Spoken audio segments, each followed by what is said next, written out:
Hello, my name's Matt Warren. I'm the director of the RMIT University for Cybersecurity Research and Innovation, and I'm going to be presenting on fake news and disinformation during the Black Lives Matter movement case study.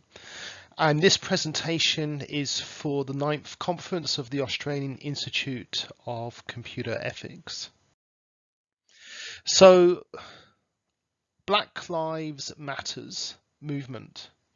The Black Lives Matter movement is a decentralized movement that advocates for non-violent civil disobedience in protest against police brutality.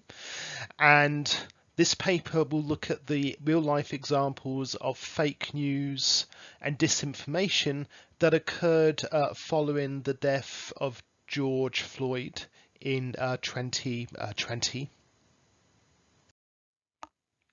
So in terms of what do we mean? So in terms of this paper, we talk about the concept of fake news and disinformation, and really what you have is sort of a situation where those terms are hard to define and can be used either way. So we have a situation where in the UK there was a UK parliamentary report into fake news and disinformation, and they came to the view that disinformation was the deliberate creation of sharing of false or manipulated information that is intended to deceive and mislead audience, either for the purposes of causing harm, political gain, personal financial gain, and misinformation refers to the inadvertent sharing of false information. So certainly with the growth of social media, we really have seen, the real life impact that the misuse of information has had, and that it's now become a global phenomenon, that is now impacting democratic political elections or over the world.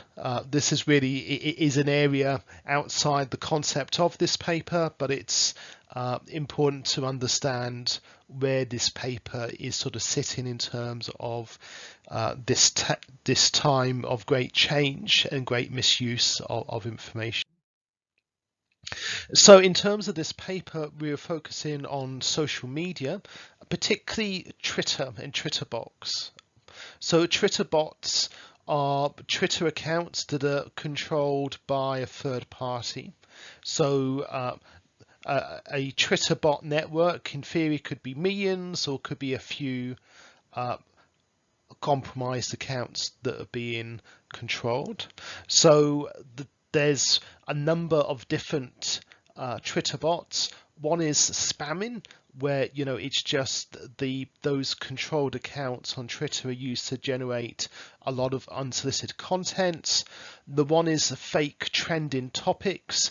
So what those bots do is allow it to misinterpret trends that actually aren't popular on Twitter, but because these bots are posting those hashtags, it gives the impression that certain subjects could be trending.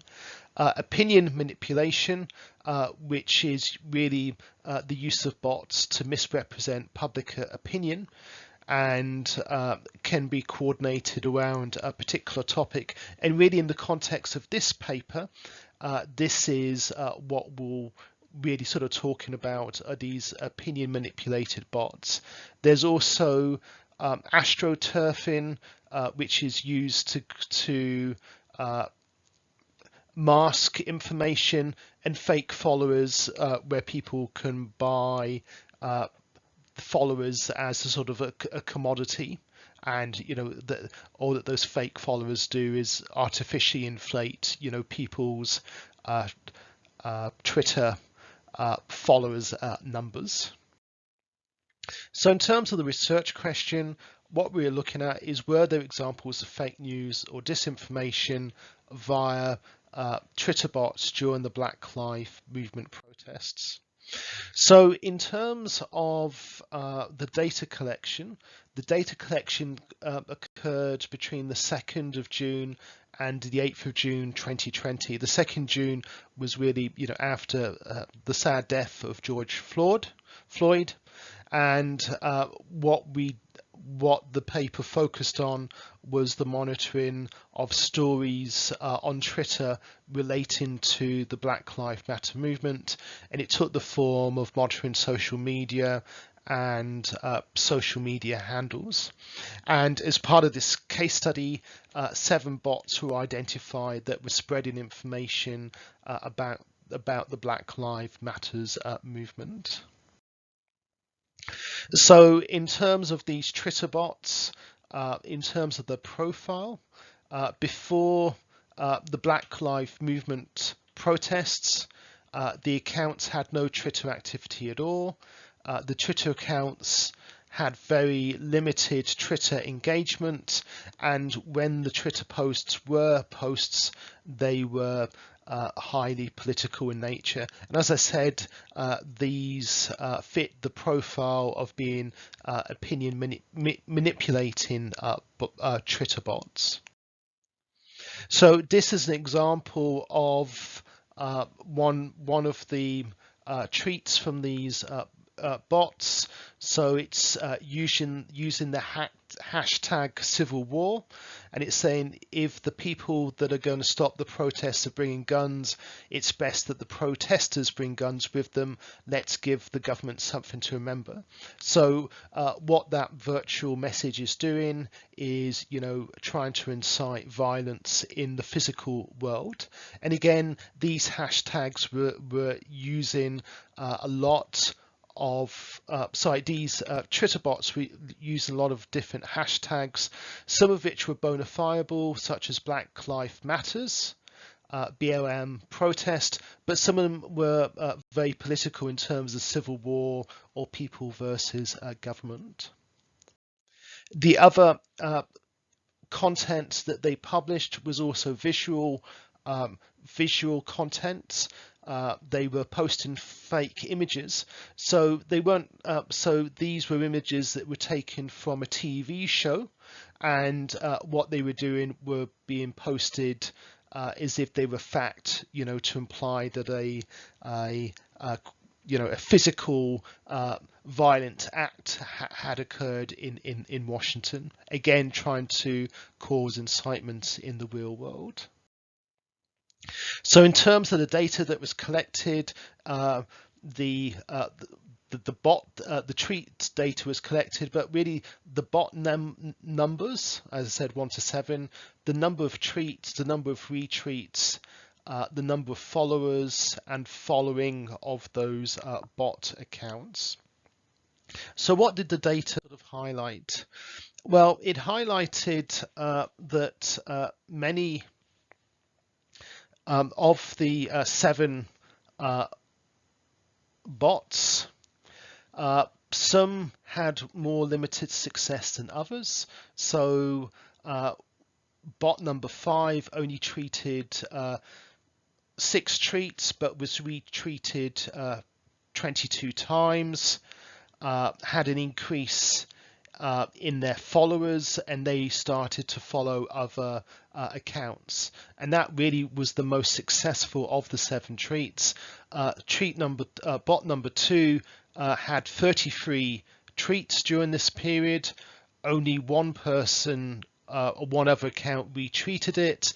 They actually had a decline in their followers, and they didn't increase their following of anyone else. So what it sort of highlighted, in this sort of case study, is there was a lot of activity, but what actual impact did it have in the real world? So in terms of the overall assessment, bot number 1 and 5 were involved in extensive retweeting, so they were retweeting a lot of other tweets.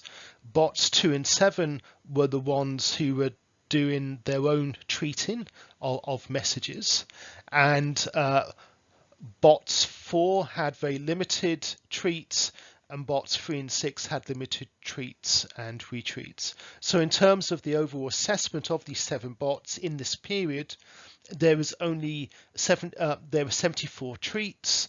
Those treats were retreated 48 times, and they had an increase of 15 collectively in their followers, and they increased their following by 10.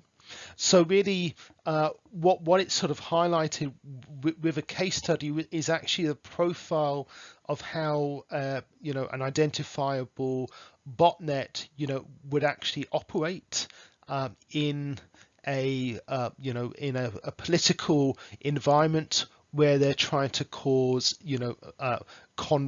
conflict or sharing of false information.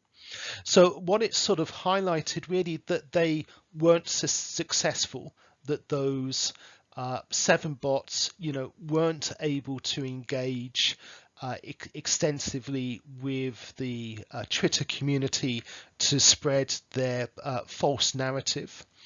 After the study, what happened was Twitter suspended 3 of the bot accounts. So Twitter had identified that they were botnets. 1 bot account deleted all their posts from the period of the study, so there's no evidence now that they were posting. Only 1 bot account is still posting fake news after the study and is still active, and 2 bot accounts is not posted since the end of the study, so they just posted for that political event and then sort of stopped.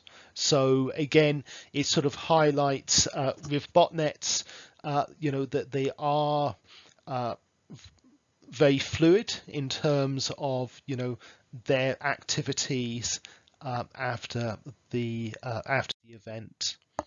So in conclusion, the paper looked at the Black Lives Matter movement and the impact that the Twitter bots had, and as I said, this case study focused on 7 Twitter bots.